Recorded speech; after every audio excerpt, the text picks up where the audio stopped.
एवमस्ति सम्प्रति इति शब्दः सम्प्रति इति शब्दः वयम् आदितः एव इदानीम् इति तदेव अहम् उक्तं यदा यदा सम्प्रति वार्ताः श्रूयन्ताम् इत्यादि प्रयोगाः सम्प्रति इति इदानीम् इत्यर्थः तत्र तर्हि अत्र कथं न उत्कर्षः न अपकर्षः इति अर्थः इति चेत् तत् तैत्तिरीय उपनिषदि किञ्चित् वाक्यमस्ति एकं तदेव अनाप्तश्चतुरात्रो अतिरिक्तषड्रात्रो अथवा एष सम्प्रति यज्ञो यत् पञ्चरात्रः इत्यत्र तथा दर्शनात् तस्य विवरणं करोति। पञ्चरात्रः न न्यूनः नापि अतिरिक्तः सम इत्यर्थः इति अत्र सम्प्रति यज्ञो यत् पञ्चरात्रः। तर्हि सम्प्रति शब्दस्य तत्र कः अर्थः? पञ्चरात्रः इत्यत्र न न्यूनः न अतिरिक्तः अपि सम इत्यर्थे अत्र सम्प्रति इति शब्दस्य प्रयोगः कृतः। तेन तत्र अयं शब्दः तत्र तादृश सम्प्रति शब्दः सम्प्रति शब्दात् स्वार्थे विनयादिगणपठितत्वात् ठञ् प्रत्यये साम्प्रतिकम् इति रूपं सिद्ध्यति। तदेव तत्र सूत्रे साम्प्रतिकम् इति रूपं भवति। तत्र साम्प्रतम् इत्यपि रूपमस्ति साम्प्रतिकम् इत्यपि रूपमस्ति। सम्प्रति इति शब्दः सम्प्रति शब्दात् साम्प्रतिकम् इत्यपि रूपमस्ति। साम्प्रतिकं रूपं ठञ् प्रत्ययान्तः। प्रज्ञादिगणे पठति अस्ति तद् प्रज्ञादिगणे प्रज्ञादित्वात् स्वार्थे अणितु साम्प्रतम् इति इत्यपि भवति। तत्र एतर्हि सम्प्रतीति इति कोशाद् इदानीम् इत्यर्थः। तत्र कोशाद् सम्प्रति शब्दस्य इदानीम् इत्यर्थः। प्रकृते तु साम्यं विवक्षितम्। अत्र अस्मिन् सूत्रे कस्मिन् अर्थे साम्प्रतिकम् इति शब्दस्य प्रयोगः? साम्यं। साम्यम् इत्युक्ते तुल्य उत्कर्ष तुल्य अपकर्ष इति साम्यं समानता।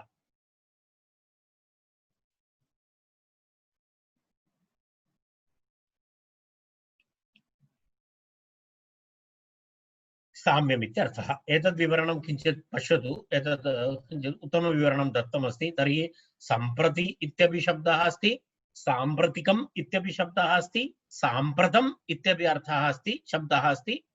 सम्प्रतम् इति सामान्यतः एतस्य शब्दस्य अर्थः प्रकृतम् इत्यर्थः, अर्थात् इदानीम् इत्यर्थः। इदानीम् इत्यर्थः। परन्तु एतद् वयं तु तत् पूर्वतन एतद् दृष्ट्वा तस्य आधारेण वयं साम्यम् इति अर्थम् अत्र स्वीकृतवन्तः। साम्यम् इति अर्थं वयं स्वीकृतवन्तः।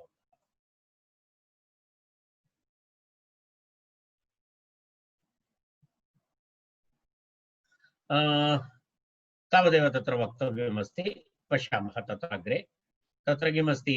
तत्र पश्यतु उत्कर्षापकर्षहीनः वैयाकरणः इति अर्थे कः भवति? मध्य इत्यर्थे मध्यः वैयाकरणः। मध्यशब्दात् अप्रत्ययः भवति चेत् मध्यशब्दात् अप्रत्ययः भवति चेत् किं भवति? तत्र मध्य आ यस्यति च इति अकारलोपः मध्य आ मध्य इति रूपं भवति। पश्यतु अपरः एकः शब्दः अस्ति मध्यं दारु। दारु इति दारु नास्ति, तद्दारु नास्ति। दारु इति काष्ठम् इत्यर्थः। दारु मध्यम् अस्ति इत्युक्ते तस्य आशयः कः? न अतिह्रस्वं न अतिह्रस्वं न अतिदीर्घम् इत्यर्थः। बहु ह्रस्वमपि नास्ति बहु दीर्घमपि नास्ति। सामान्यम् इत्यर्थः। सामान्यम् इत्यर्थः। न अतिह्रस्वं न अतिदीर्घम् इति तादृश काष्ठं भवति। तस्य मध्यं दारु इति प्रयोगः। अस्तु।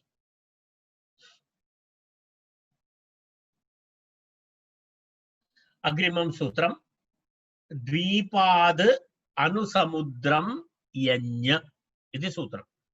द्वीपाद् अनुसमुद्रं यज्ञ। द्वीपाद् अनुसमुद्रं यज्ञ इति सूत्रम्।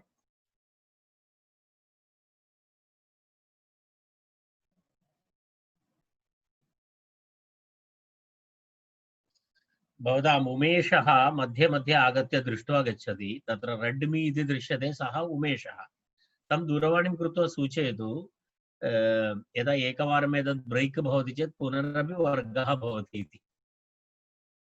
पुनः द्वितीय लागिन् मध्ये सः न दृश्यते सर्वदा। दीपाद् असमुद्रं यज्ञ इति सूत्रं। दीपाद् अनुसमुद्रं यज्ञ इति पदच्छेदः।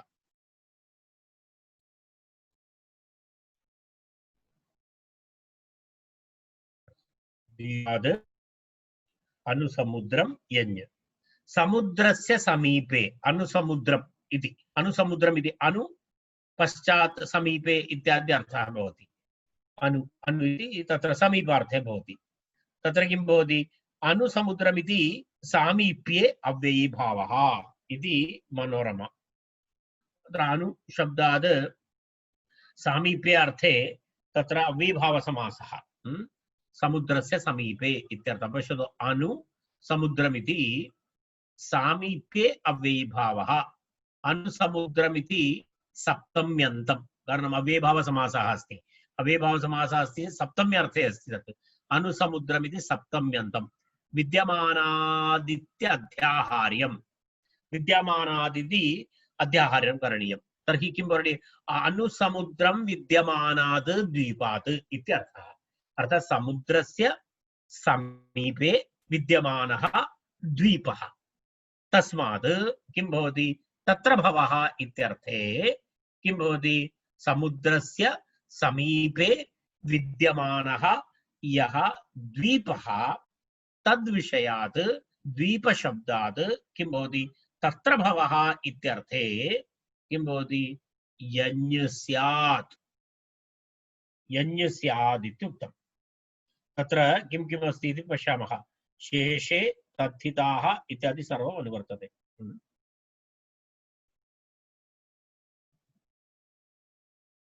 तत्र किं रूपमस्ति? द्वैप्यम् इति रूपमस्ति। स्त्रीलिङ्गे तु द्वैप्या इति रूपं भवति।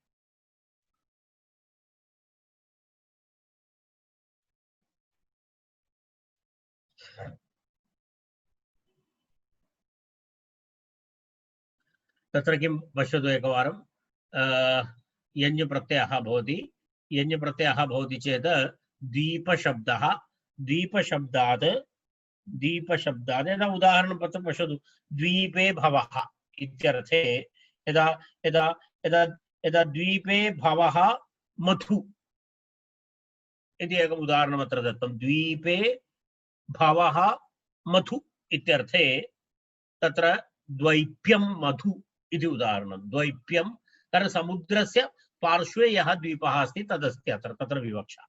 द्वीप इति शब्दः। द्वीपशब्दात् यञ् प्रत्ययः। यञ् प्रत्यये सति तत्र किं भवति? आदिवृद्धिः भवति। द्वैप यस्य इति चैति अकारलोपे द्वैप्य सुप्रत्यय अमादेशे पूर्वरूपे द्वैप्यम् इति रूपं भवति। तत्र टाप् भवति चेत् द्वैप्या इति स्त्रीलिङ्गरूपं भवति। द्वैप्या तत्र किञ्चित् विशिष्टमस्ति।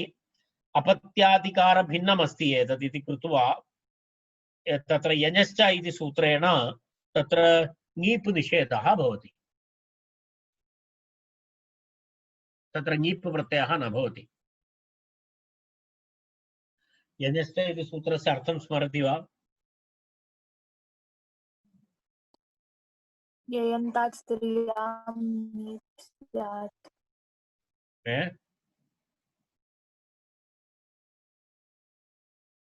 स्मरति? निषेधः अस्ति खलु? किमस्ति तत्र? टाप् भवति। इत्यर्थः अस्ति। न श्रुतं मया। ययन्तात् स्त्रियां ङीप् स्यात् इति ययश्च इत्यस्य अर्थः। तत्र काचित् समस्या अस्ति खलु? एकनिमेषं तत् सूत्रं पश्यन् अस्मि।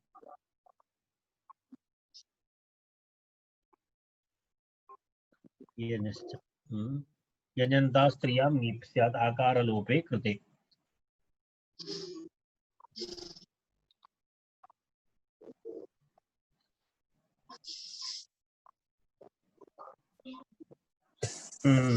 तत्र अस्ति खलु, तत्र हल उत्तरस्य, तत्र हलस्तद्धितस्य इति सूत्रमस्ति।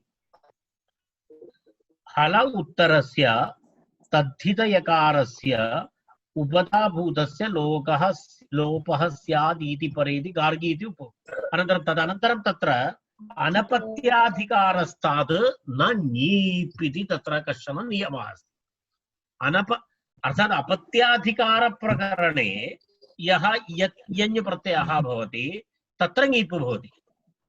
यत्र अनपत्याधिकारः भवति अर्थात् अपत्याधिकार भिन्ने स्थाने किं न भवति, तत्र तु किं न भवति, तत्र किं न भवति, ङीप् न भवति।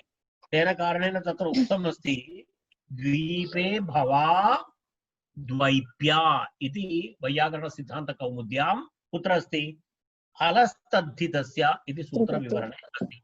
472 सूत्रम् अनन्तरं पश्यन्तु। सूत्रसंख्या 472 वैयाकरणसिद्धान्तकौमुदी तथा दृश्यते अत्र। तत्र द्वीपे कारणं तद् भवति ङीप् प्रत्ययः भवति, अन्य प्रत्ययः भवति चेत्, परन्तु कुत्र अपत्याधिकारप्रकरणे भवति। अपत्याधिकारात् बहिः न भवति। अत्र तु वयम् अपत्याधिकारे वयं न स्मः, वयं तु शैक्षिकप्रकरणे स्मः। तेन कारणेन अत्र किं न भवति, ङीप् न भवति, टाप् भवति। तेन स्त्रीलिङ्गे द्वैप्या इति रूपं भवति, द्वैप्या। रैट्। तदेव तत्र दत्तमस्ति मनोरमायां। भवन्तः पश्यन्तु, मनोरमायां तद् दत्तमस्ति। कुत्र अस्ति, पश्यतु, यञश्च इति ङीप् तु न, यञश्च इति ङीप् न भवति। किमर्थम्, अनपत्याधिकारस्ताद् न इति तन्निषेधात् इति। अनपत्याधिकारां न इति तत्र वाक्यमस्ति, तेन वाक्येन तस्य निषेधः अस्ति। कस्य निषेधः, ङीप् निषेधः अस्ति। भवन्तः नोट् कृत्वा स्थापयन्तु। तत्र अनपत्याधिकारात् न इति तन्निषेधात् तत्र ङीप्, तद्विशेषतया दर्शयितुमेव तत्र स्त्रीलिङ्गरूपं दत्तवान्, द्वैप्या इति। अस्तु, स्पष्टम्। अग्रे गच्छामः।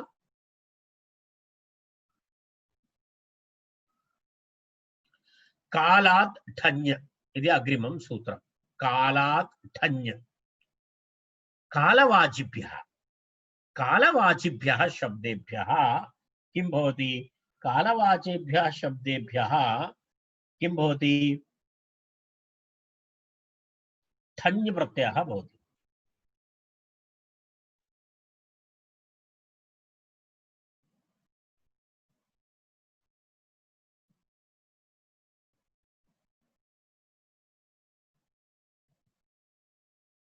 स्पष्टमस्ति। कालवाचिक मास, संवत्सरः, सायं प्रतिका, पौनपुण्य इत्यादि इत्यादि तत्सर्वं कालवाचकशब्दाः। तेभ्यः किं भवति, तत्र भवः इत्यर्थे किं भवति, ठञ् प्रत्ययः भवति। यदा उदाहरणं मासिकम् इति प्रयोगः, मासे भवः, मासे भवम् इत्यर्थे मासिकम् इति। यदा वयं पश्यामः मासिका इत्यादिकं भवति खलु, मासे भवः, मासे भवम् इति अर्थे मासिकम् इति शब्दः। मासिकम् इति मासशब्दात् किं भवति, मासे भवम् इत्यर्थे ठञ् प्रत्ययः भवति। ञकारः इत्, ठ प्रत्ययते इक आदेशः, आदिवृद्धि तु तत्र अस्ति एव। तत्र मासिक मासशब्दात् मासशब्दस्य अकारस्य इत्संज्ञालोपः, मासशब्दस्य अकारस्य यस्येति चेति लोपः, मास इक मासिक सुप्रत्यय अमादेशे मासिकम् इति। अपरं रूपमस्ति संवत्सरे, संवत्सरे भवम्, वर्षे भवति इत्यर्थे संवत्सरे भवम्, संवत्सरे भवम् इत्यर्थे सांवत्सरिकम् इति। सांवत्सरिकी परीक्षा इदानीं नास्ति, सा परीक्षा इदानीं कापि परीक्षा नास्ति। इदानीम् अस्माकं परीक्षा चलति संवत्सरिकी संवत्सरिकं संवत्सरः इति शब्दः संवत्सरशब्दात् पुरातन गुरुकुल संप्रदायः प्रत्यागच्छति भो इदानीम् एवमेवम् एकैकः शिक्षकः भवति छात्राः भवन्ति एवमेवम् अध्ययन परम्परा भवति अग्रे अनन्तरं गुरुः सर्टिफिकेट् ददाति एषः पञ्चवर्षं यावत् मया सह व्याकरणम् अधीतवती इति प्रमाणीक्रियते तद् आधारेण भवताम् अग्रे डिग्री भवति सर्टिफिकेट्स् भवन्ति गुरुः वदति एषा न आगता तर्हि नास्ति अग्रिमकालः एवं एतत् सर्वं प्रत्यायाति गुरुपरम्परा आयाति गुरुपरम्परा पुरातनकाले गुरुकुले उषित्वा आसीत् अत्र कंप्यूटर् मध्ये उषित्वा भवति एतत् भेदः अस्ति केवलं तत्र एषः भेदः भवति गुरुकुलं नास्ति सङ्गणककुलं भवति गुरुकुले न सङ्गणककुले पठामः वयं तथा भवति तत्र संवत्सर इति शब्दः संवत्सर शब्दात् इका सांवत्सरिकम् अभवत् सायंप्रतिकः इति शब्दः सायंप्रतिकः इति शब्दः प्रातः तथा सायं इति सायंप्रतर् इति अव्ययमस्ति सायंप्रातर्भवः इत्यर्थः सायंप्रातर्भवः इत्यर्थे अर्थात् सायंकाले अपि भवति प्रातःकाले अपि भवति इति सायंप्रातर्भवः इत्यर्थे सायंप्रतर् इति शब्दः सायंप्रात इति क्षम्यतां सायंप्रातर् इति शब्दः तस्मात् ठञ् प्रत्ययः सायंप्रातर् ठञ् सायंप्रातर् ठञ्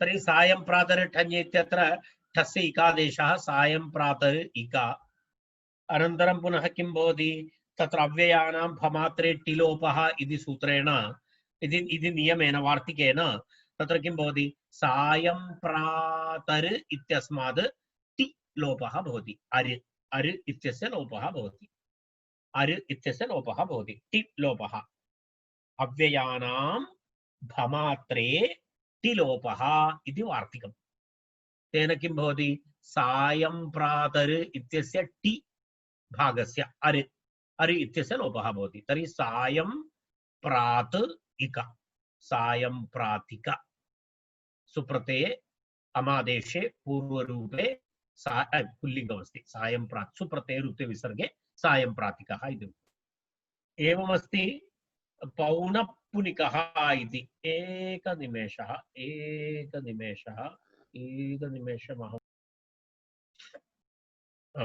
तर्हि तत्र किमुक्तं मया पौनःपुनिकः इति तत्र किं भवति पौनःपुनिकः पुनर्पुनः भवति इत्यर्थे पुनः पुनः भवः इति पुनः पुनर् इति शब्दः पुनः पुनः भवति इत्यर्थे अव्ययमस्ति पुनः पुनर् इति अव्ययम् अव्ययाद् पुनः पुनः भवति इत्यर्थे पौनःपुन्येन इत्यादि वयं वदामः न पौनःपुन्यम् इति पौनःपुनिकः इति रूपम् वारं वारं भवति इत्यर्थे वारं वारं भवः इति पुनः पुनः भवः इत्यर्थे किं पौनःपुनिकः इति शब्दः तर्हि पुनः पुनः शब्दात् ठञ् पुनः पुनः शब्दात् ठञ्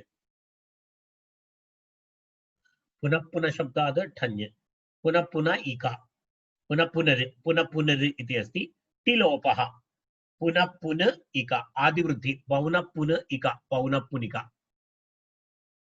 पुनरपि एकवारं पुनः पुनर् ठञ् पुनः पुनर् ठञ् ञकारस्य संज्ञालोपः पुनः पुनर्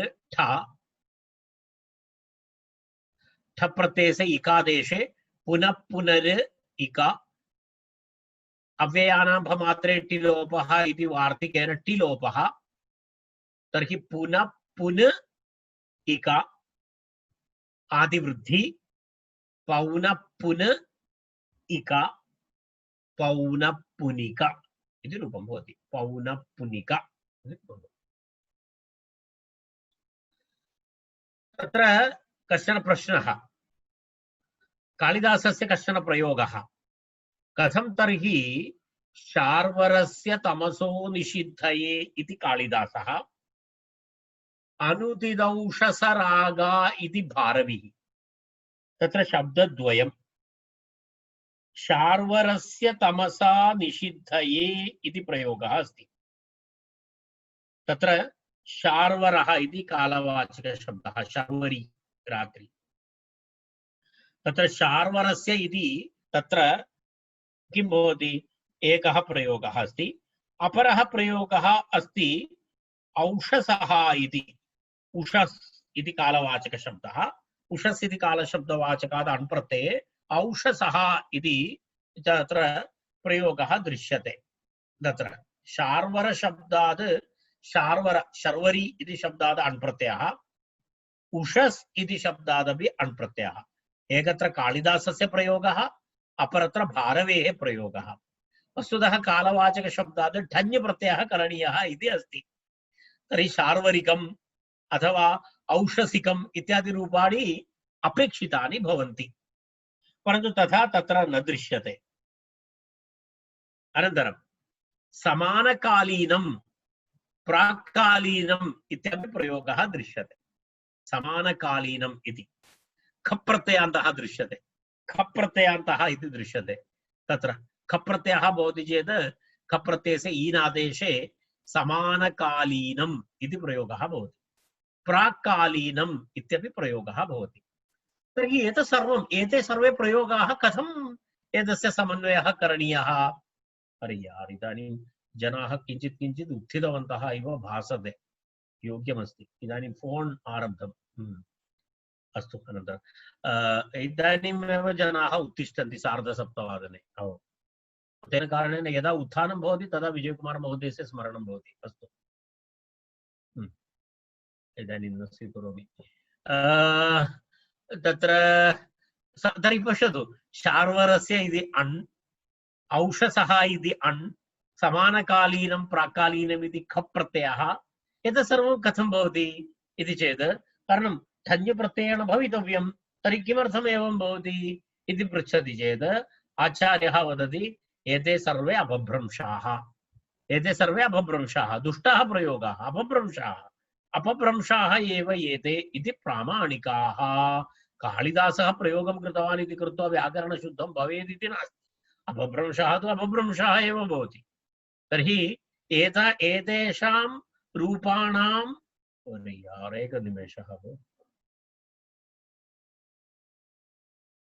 तर्हि कालिदासस्य प्रयोगः वा भारवेः प्रयोगः वा समकालीनं प्राक्कालीनम् इत्यादि प्रयोगः वा भवतु एतेषां वस्तुतः एतद् विवरणं कर्तुं न शक्यते। तेन भट्टोजी दीक्षितः वदति एते प्रयोगाः अपाणिनीयाः इति। अपभ्रंशाः इति तस्य आशयः एते प्रयोगाः अपाणिनीयाः प्रयोगाः इति। एतदुक्त्वा तत्र सः विषयः समाप्तः। तदनन्तरं पुनः तत्र जातः इति यावत् काल अधिकारः इति। तत्र जातः इति सूत्रपर्यन्तं 1393 इति पर्यन्तं 1393 पर्यन्तम् इदानीं तत्र किं सूत्रमस्ति या तत्र जातः इति सूत्रं तावत् पर्यन्तं तत्र जातः इति सूत्रपर्यन्तं पश्यतु एतावत् पर्यन्तं तत्र जातः इति भिन्नः विषयः भवति। विभाषा पूर्वाण्ण अपराह्नाभ्याम् इति सूत्रपर्यन्तम् इति। विभाषा पूर्वाण्ण अपराह्न पर्यन्तं किं भवति इदानीं कालाधिकारः भवति। अर्थात् सर्वं कालात् इति सर्वत्र अस्माभिः योजनीयं। तत्र विशेषतया वक्तव्यं नास्ति सर्वत्र काल इति भवति इति। एकं तत्र तत्र जातः इति यावत् कालाधिकारः इति तत्र जातः यावत् इति यावत् तावत् पर्यन्तम् इत्युक्ते 1393 इत्युक्ते 1392 पर्यन्तं भवति यावत् इत्युक्ते एकसूत्रात् पूर्वपर्यन्तं किं भवति कालाधिकारः भवति तर्हि अत्र पश्यतु श्राद्धे शरदः विभाषा रोकात सर्वत्र कालवाचकशब्दाः भवन्ति दिशा प्रदोषाभ्याम् इत्यादि इत्यादि इत्यादि श्वसस्तुट् द्वारादीनां च इति सर्वं तर्हि अहं पश्यामि इदानीं 7:30 अभवत्